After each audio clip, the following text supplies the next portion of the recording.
हर हर महादेव। जय शिव शंकर। भक्ति सागर चैनल में आपका स्वागत है।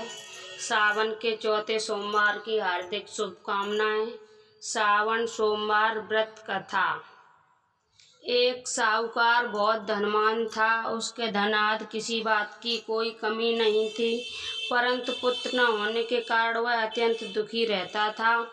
वह इसी चिंता में रात दिन रहता था और इसलिए वह पुत्र की कामना के लिए प्रति सोमवार को शिव जी का व्रत और पूजन किया करता था। सायंकाल को शिव जी के मंदिर में जाकर दीपक जलाया करता था। इसके इस भक्त भाव को देखकर एक समय श्री पार्वती जी ने शिव जी महाराज से कहा कि हे महाराज, ये साहूकार आपका अनंत भक्त है और सदैव आपका व्रत पूजन बड़ी श्रद्धा से करता है, अतः इसकी मनोकामना पूर्ण करनी चाहिए। शिव जी ने कहा कि पार्वती जी, ये संसार कर्म क्षेत्र है। जैसे किसान खेत में बीज बोता है वैसा ही फल काटता है, उसी तरह इस संसार में जो जैसा करते हैं वैसा ही फल भागते हैं। पार्वती जी ने अत्यंत आग्रह से कहा कि महाराज, जब यह आपका ऐसा भक्त है और यदि इसको किसी प्रकार का दुख है तो इसको अवश्य दूर करना चाहिए, क्योंकि आप तो सदैव अपने भक्तों पर दया करते हैं, उनके दुख दूर करते हैं। यदि आप ऐसा नहीं करेंगे तो मनुष्य क्यों कर आपकी पूजा व्रत करेंगे। पार्वती जी की ऐसा आग्रह देख शिव जी महाराज प्रसन्न होकर कहने लगे, हे पार्वती, इसके कोई पुत्र नहीं है। इसी पुत्र चिंता में ये बहुत दुखी रहता है। इसके भाग में पुत्र न होने पर भी मैं इसको पुत्र प्राप्ति का वर देता हूँ, परंतु वह पुत्र केवल 12 वर्ष तक जीवित रहेगा। इसके पश्चात वह मृत्यु को प्राप्त होगा। इससे अधिक मैं और कुछ इसके लिए नहीं कर सकता। ये सब बात साहूकार सुन रहा था। इसके उसको न कुछ प्रसन्नता हुई और न कुछ दुख हुआ। वह पूर्वतः वैसे ही शिव जी महाराज का सोमवार का व्रत और पूजन करता रहा। कुछ समय व्यतीत हो जाने पर साहूकार की स्त्री गर्भवती हुई और 10वें महीने में उसके गर्भ में अति सुंदर पुत्र की प्राप्ति हुई। साहूकार के घर में बहुत खुशी मनाई गई, परंतु साहूकार ने उसको केवल 12 वर्ष की आयु जानकर अधिक प्रसन्नता प्रकट नहीं की और न किसी को भेद बताया। जब वह 9 वर्ष का हो गया तब उस बालक की माता ने उसके पिता से उसके विवाह आदि के लिए कहा, परंतु वह साहूकार कहने लगा, मैं अभी इसकी विवाह नहीं करूंगा और काशी जी पढ़ने के लिए भेजूंगा। फिर उस साहूकार ने अपने साले अर्थात बालक के मामा को बुलाया, उसको बहुत सा धन देकर कहा कि तुम इस बालक को काशी जी पढ़ने के लिए ले जाओ और रास्ते में जिस जगह भी जाओ वहाँ यज्ञ करते, दान देते तथा ब्राह्मणों को भोजन कराते जाओ। इस प्रकार वह दोनों मामा भांजे सब जगह यज्ञ कराते और ब्राह्मण को भोजन कराते जा रहे थे। रास्ते में उनको एक शहर पड़ा। उस शहर के राजा की कन्या का विवाह था और दूसरे राजा का लड़का जो विवाह के लिए बारात लेकर आया था वह एक आंख से काना था। लड़के के पिता को इस बात की बड़ी चिंता थी, कहीं वर को देख कन्या के माता पिता विवाह में किसी प्रकार की अड़चन पैदा न कर दें। इस कारण जब उसने अति सुंदर सेठ के लड़के को देखा तो मन में विचार किया, क्यों न इस दरवाजे के समय इस लड़के के वर से काम करा लिया जाए। ऐसा विचार कर राजा ने उस लड़के और उसके मामा से कहा, तो वे राजी हो गए और साहूकार के लड़के का स्नान आदि करा, वर के कपड़े पहने तथा घोड़ी पर चढ़ा दरवाजे पर ले गए और बड़ी शांति से सब कार्य हो गए। अब वर के पिता ने सोचा, यदि विवाह कार्य भी इसी लड़के से करा दिया जाए तो क्या बुराई है। ऐसा विचार करके उसके मामा से कहा, यदि आप फेरों और कन्यादान का भी काम करा दें तो आपकी बड़ी कृपा होगी और हम इसके बदले में आपको बहुत सा धन देंगे। उन्होंने स्वीकार कर लिया और विवाह कार्य भी बहुत अच्छी तरह से हो गया। परंतु जिस समय लड़का जाने लगा तो उसने राजकुमारी की चुन्नी के पल्लू पर लिख दिया कि तेरा विवाह तो मेरे साथ हुआ है, परंतु जिस राजकुमार के साथ भेजेंगे वह एक आँख से काना है और मैं तो काशी जी पढ़ने जा रहा हूँ।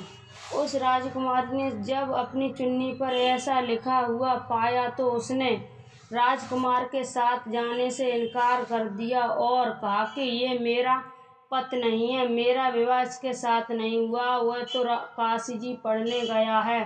कुमारी के माता पिता ने अपनी कन्या को विदा नहीं किया और बारात वापस चली गई।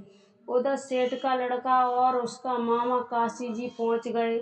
वहां जाकर उन्होंने यज्ञ करना और लड़के ने पढ़ना शुरू कर दिया। जब लड़के की आयु 12 वर्ष की हो गई तब एक दिन उन्होंने यज्ञ रच रखा था कि उस लड़के ने अपने मामा से कहा, मामा जी आज मेरी तबीयत कुछ ठीक नहीं है। मामा ने कहा अंदर जाकर सो जाओ। लड़का अंदर जाकर सो गया और थोड़ी देर में उसके प्राण निकल गए। जब उसके मामा ने आकर देखा कि वह मुर्दा पड़ा है तो उसको बड़ा दुख हुआ और उसने सोचा अभी रोना पीटना मचा दूंगा तो यज्ञ का कार्य अधूरा रह जाएगा। अतः उसने जल्दी से यज्ञ कार्य समाप्त कर ब्राह्मणों के घर जाने के पश्चात रोना पीटना आरंभ कर दिया। संयोगवश उस समय शिवजी महाराज और पार्वती जी उधर से जा रहे थे। जब उन्होंने जोर जोर से रोने पीटने की आवाज़ सुनी तो पार्वती जी शिवजी को आग्रह करके उसके पास ले गईं और सुंदर लड़के को मरा हुआ देखकर कहने लगी कि महाराज ये तो उसी सेठ का लड़का है जो आपके वरदान से पैदा हुआ था। शिवजी ने कहा कि पार्वती जी इसकी आयु इतनी थी वो भोग चुका है।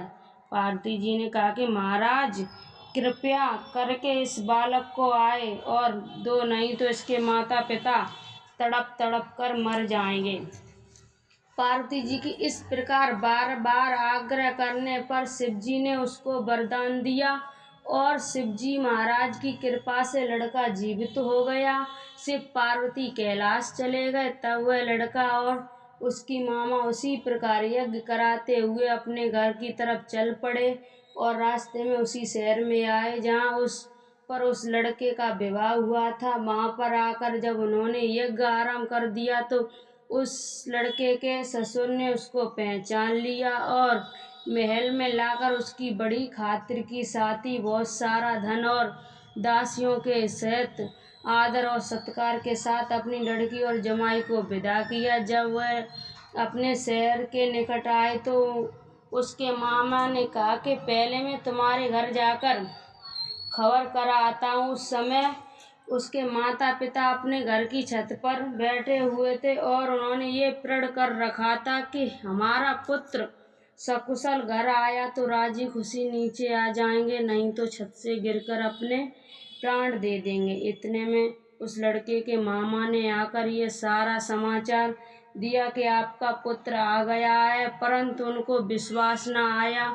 तब उसके मामा ने सख्तपूर्वक कहा कि आपका पुत्र अपनी स्त्री तथा बहुत सारा धन लेकर आया है। तो उस सेठ ने बड़े आनंद के साथ उसका स्वागत किया और बड़ी प्रसन्नता के साथ रहने लगे। इसी प्रकार जो कोई भी सोमवार व्रत धारण करता है अथवा इस कथा को पढ़ता है या सुनता है उसके दुख दूर होकर उसकी समस्त मनोकामनाएं पूर्ण होती हैं। इससे लोक में नाना प्रकार के सुख भोग कर अंत में सदा शिव के लोक की प्राप्ति होती है। बोलिए भोलेनाथ की जय। भोले बाबा की आरती। जय शिव ओमकारा हर शिव ओमकारा ब्रह्मा विष्णु सदा शिव अर्धांगिनी धारा। जय शिव ओमकारा एकानन चतुरानन पंचानन राजे हंसासन गरुड़ासन वृषवाहन साजे। जय शिव ओमकारा दो भुज चार चतुर्भुज 10 भुज तैं सोहे तीनों रूप निरखता त्रिगुण जन मोहे। जय